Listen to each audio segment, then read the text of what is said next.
This episode is brought to you by Google Gemini. With the Gemini app, you can talk live and have a real-time conversation with an AI assistant. It's great for all kinds of things, like if you want to practice for an upcoming interview, ask for advice on things to do in a new city, or brainstorm creative ideas. And by the way, this script was actually read by Gemini. Download the Gemini app for iOS and Android today. Must be 18 plus to use Gemini Live.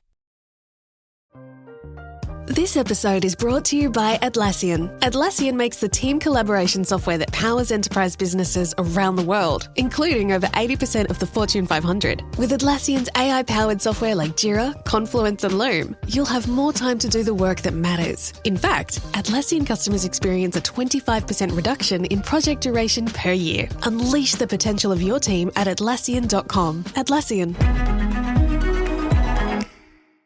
Good afternoon, guys, and welcome to the podcast.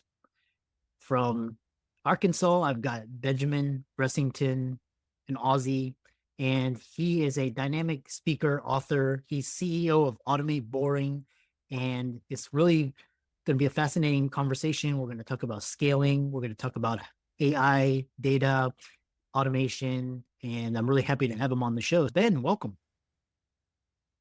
Hey, thanks, Chris. I'm glad to be here. Yeah. Briefly introduce yourself, and I'm excited to dive into the conversation. But yeah, my name's Ben Bressington. I'm the CEO of Automate Boring.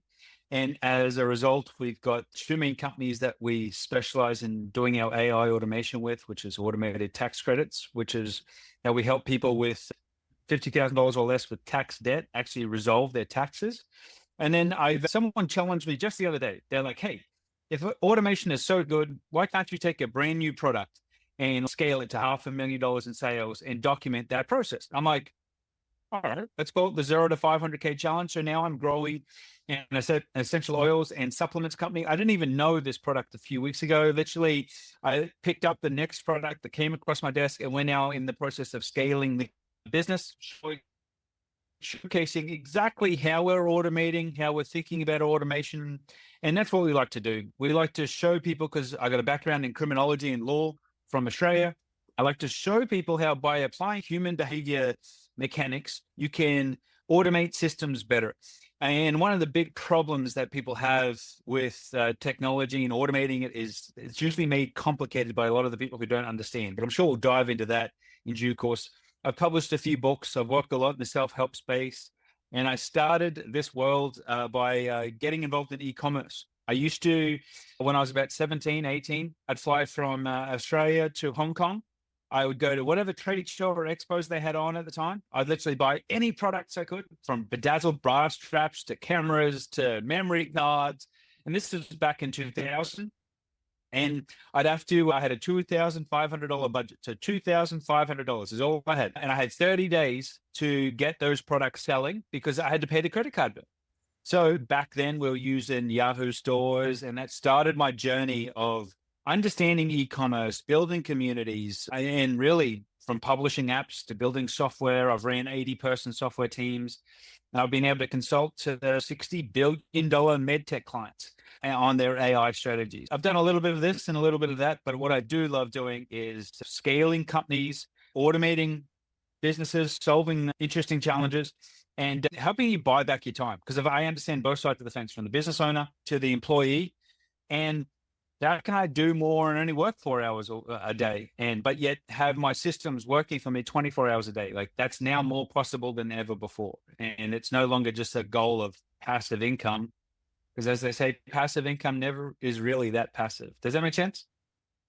Yeah. And what it reminds me of is, because I really love tech and how you can scale. So one thing is talking about is your lessons from scaling a company to 100 million in sales using automation. Yeah. So one of the things, I was able to scale a business from 0 to over $150 million in gross sales this year, which was really good because that company started at around 250,000 and scaled up. So that allowed us to really understand. We took 2.5 hours of accountant's work on a file for file handling, reduced it to 60 seconds for automation. It took us 3 months to actually complete this deployment, but through that process, we learned a lot.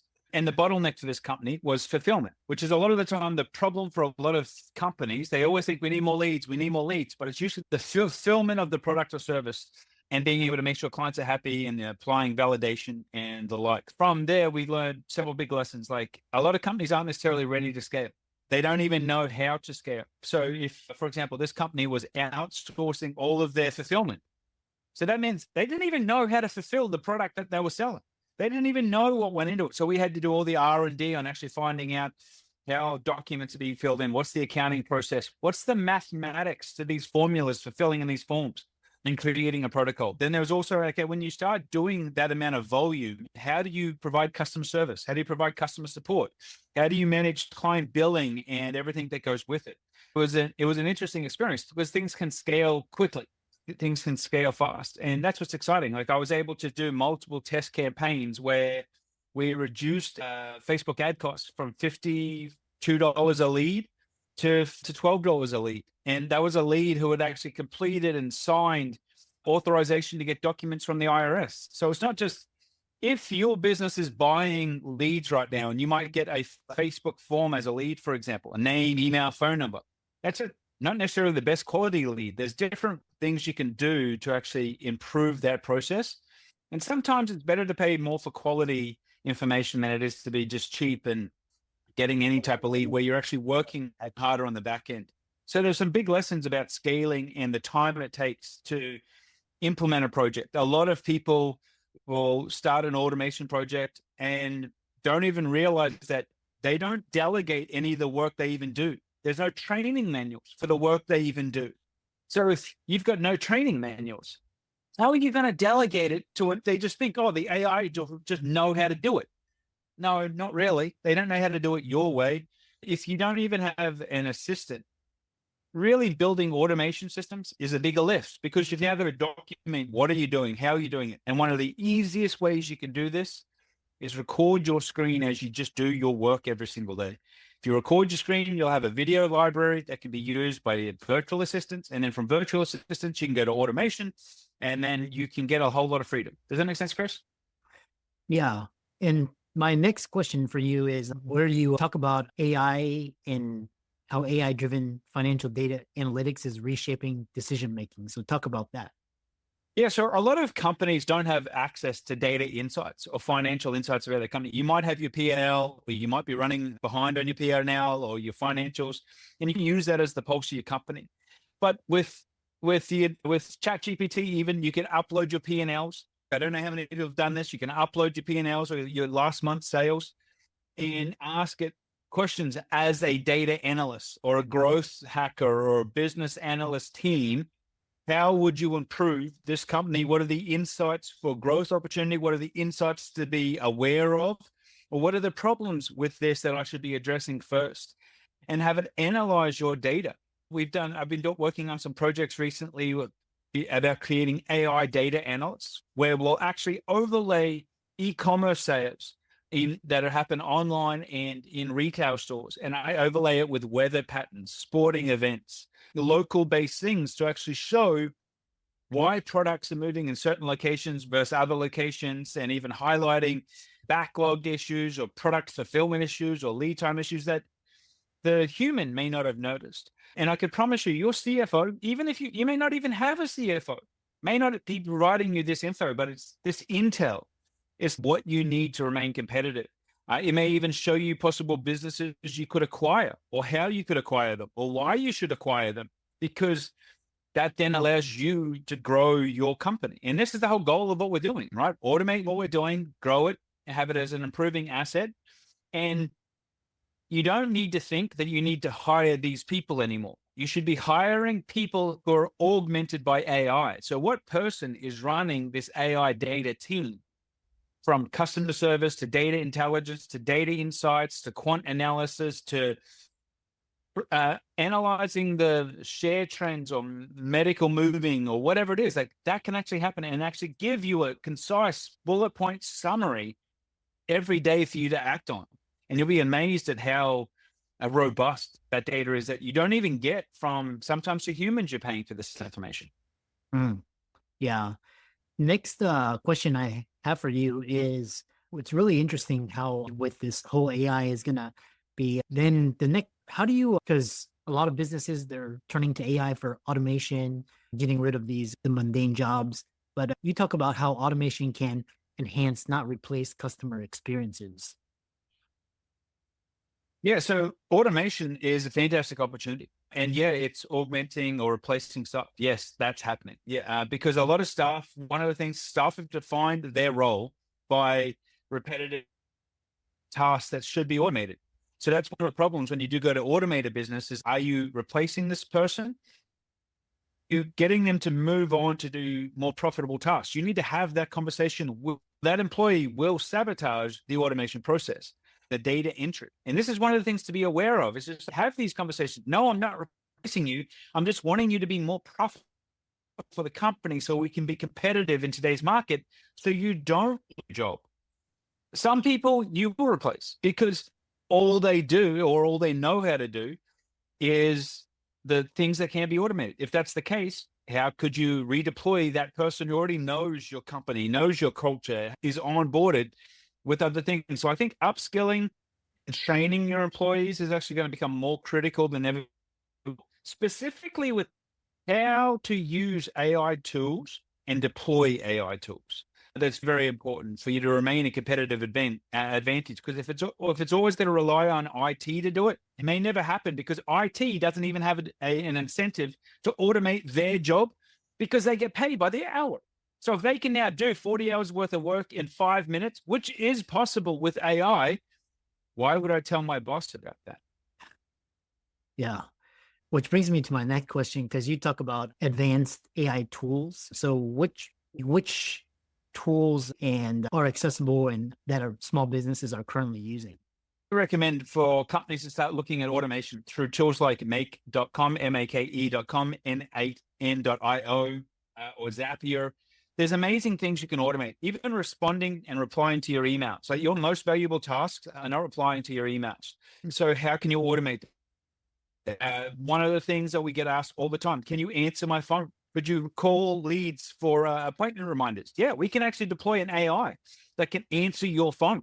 And this is why for clients or people who are just looking at AI, I also have 30-minute brainstorming AI sessions where I just help people out because I've been there. I've spent the big bucks on systems where it's not needed. Because if you can deploy an automation that works, that may cost you $20 a month, but it generates thousands of dollars, then do it. But for a lot of automation companies, there's no benefit in them telling you that, oh, it's not going to cost you $20,000 because that's what they want to charge you to do that automation, even though it may only cost them $20. So this is why we brainstorm with people. And I believe that the deal comes back in the long term because of the long-term benefits and the relationships I can build with companies. It gets really impressive. So using AI, there's many small tools. And I challenge you, what could you deploy and have it live by Friday? That's the mindset you should be thinking about. What could you deploy and how could you have it live by tomorrow? And I think a lot of people get stuck with automation because they're like, I need this to be perfect. Well, the humans that are doing it right now aren't doing it perfectly. You're not doing it perfectly. You're not managing it perfectly. So let's get over that and let's deploy something that we can start improving and iterating on. Because if we can do that, you'll be 100 times more efficient, profitable, and effective than you were last week. Yeah. And you brought up a really interesting point around just these automation tasks and how the people that are going to be doing well in this whole phase and transition are the people that make do with AI and learn how to use AI, especially the ones whose jobs are going to at risk of being replaced. Then next question is talk about from mundane to meaningful and automating the tedious to let talent thrive. Yeah. So one of the things you really want to be thinking about is what meaningless tasks are we spending time on every single day? And these are the problematic tasks. These are the tasks you're avoiding. These are the things you put out at the end of the day. A lot of people want to automate. Let's start by the process of answering the phones, or let's start with the fancy things or the showy things, right? But you forget to realize that the accounts team is a 12-person team spending 20 hours a week resolving typos in invoices. Focus on the stuff that's actually the time-consuming stuff. Well, you know what? You've got a whole team who are doing data entry. They're literally taking a mail that is sent to you, scanning it, and then manually loading that data into your CRM. That could be fully automated, which could save you 40 plus hours per week, but it's not sexy. So a lot of companies focus on tasks that are more sexy than effective. It's when I say to people, what happens with the faxes you're getting? Oh, that comes in and that gets directly attached to my system. Okay, why does email work the same way? What do you mean? Why doesn't all the chats that are coming through the social media work the same way? I didn't know it could. I never thought of it like that. So start thinking of this task where you're actually spending your time. Financial tasks, invoicing, proposal generation. These companies who send proposals, and some people spend 10, 20, 40, 80 hours writing a proposal. And then they're like, oh yeah, I know proposal writing is not my best use of time. Then why are you doing it when considering it's just a template that if you could just fill in the blanks and you could get it done in 3 minutes or 5 minutes versus 80 hours? What's your efficiency gain? So there's many benefits. There's also, we're dealing with a whole bunch of architecture firms right now, and their systems weren't loaded with their product catalogs on all the furniture they could buy. So we're literally building automations that upload the product lists and the catalog, the entire catalogs from all of their vendors to save them hours of going to this website and then looking for this type of couch and then looking for this type of table. It's all in their software now. So now it's like they can quote it faster, they can invoice it faster, they can allocate funds faster. So the gross time savings for them is in the hundreds of hours per month for some of their teams, which is a massive saving. But it's a tedious, it's a boring, it's a simple task to want to, it's easy to overlook. But it's that task that like is a time black hole. Does that make sense? Yeah. I know we have around 5 minutes remaining. And so the next question I have for you is, so when you were, talk about, you're the author of People Ignorant, Unlocking Success, Confidence, and Influence. Talk about what the book is, the inspiration, and where people can find and read it and gain insights. Yeah, so that was with my time when I was doing a whole lot of behavioral intelligence data and training, and I learned the importance of understanding body language or human behavior. And I just found some certain things that could be extremely beneficial to people. And so I shared it in that book called People Ignorant. And the whole thing there was just to teach you, if you can understand 5, 6, 3 body language triggers to look for, you can become a more effective communicator. And becoming a more effective communicator, like, is how we run our life. It's very important. So that book you can find on Amazon or where all good books are sold. But yeah, the huge opportunity now with that is now applying that type of intelligence to even what you're automating. And you can now personalize your communication based on personality type to the people you're communicating with. And that's a massive opportunity.